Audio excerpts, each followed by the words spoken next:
What's up, everyone? Today we're going to be reviewing a really interesting game, and that's We Happy Few for the PlayStation 4. Now, I really don't know how I feel about this game. A part of me really wants to like it, but a part of me got so annoyed at so many points of this game that a part of me really wants to hate it too.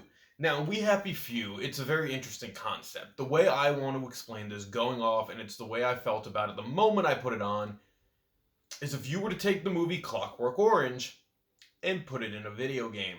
Now, the story is not similar to Clockwork Orange at all. It's very trippy, it's very out there, and it really confused the hell out of me at certain points. Now, in We Happy Few, we follow three different acts, three different characters, kind of in their own turmoil, and how they kind of overcome it in a weird way. Now, the thing with We Happy Few is the whole world is about pretty much everyone not wanting to remember any bad memories. So they all take this thing called joy, which is basically a drug that kind of F's them up.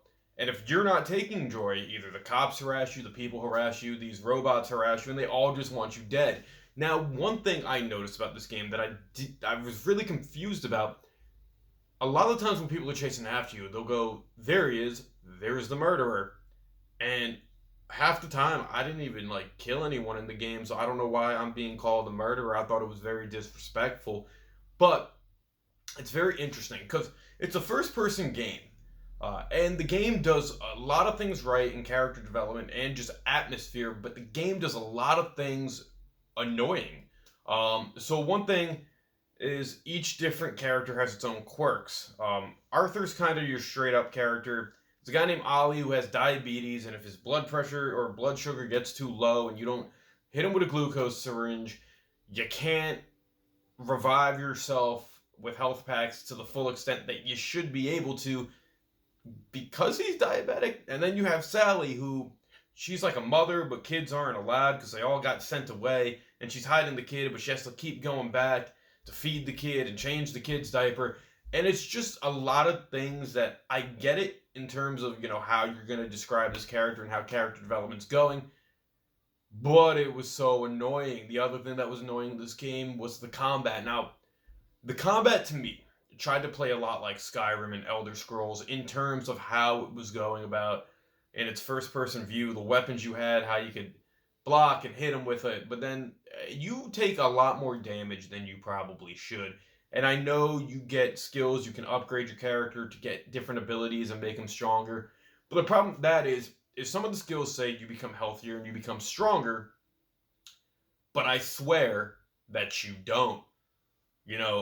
Maybe I was just taking too many hits. Now, you do get to wear different outfits, and you have to kind of fit in the surroundings that you're going to in order to not get harassed. I was getting harassed a lot.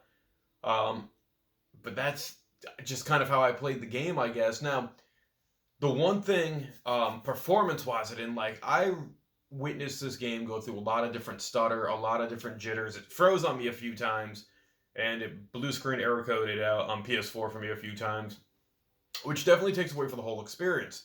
Now, yeah, those are technical issues, but this game's kind of been out for a while as the moment I'm reviewing it, and you would have thought patches would have went in there and fixed it. But again, they didn't, and the game suffers in that aspect. Now, like I was saying, the world itself is beautiful.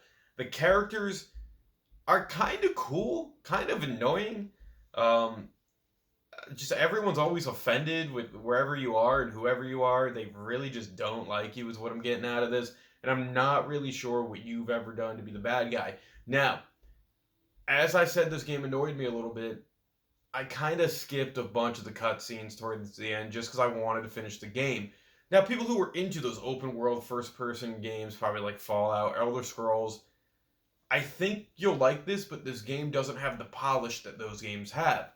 Now, the game is published by Gearbox, which they're like a really good developer, but it was made by Compulsion Games, and it was a Kickstarter game. And I remember when this game first came out 2 years ago, I thought it was really cool and I really wanted to play it.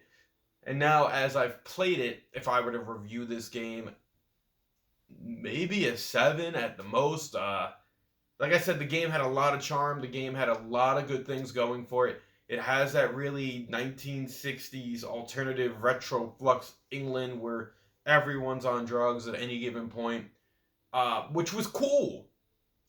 But the way I think they executed the game, it felt very, very tedious.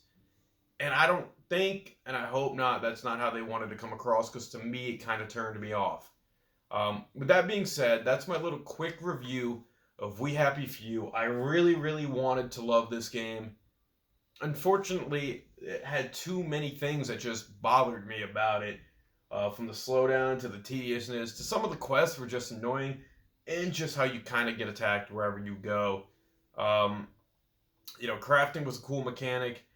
Getting to change your equipment and your weapons and being diabetic, I guess, were all kind of cool inclusions.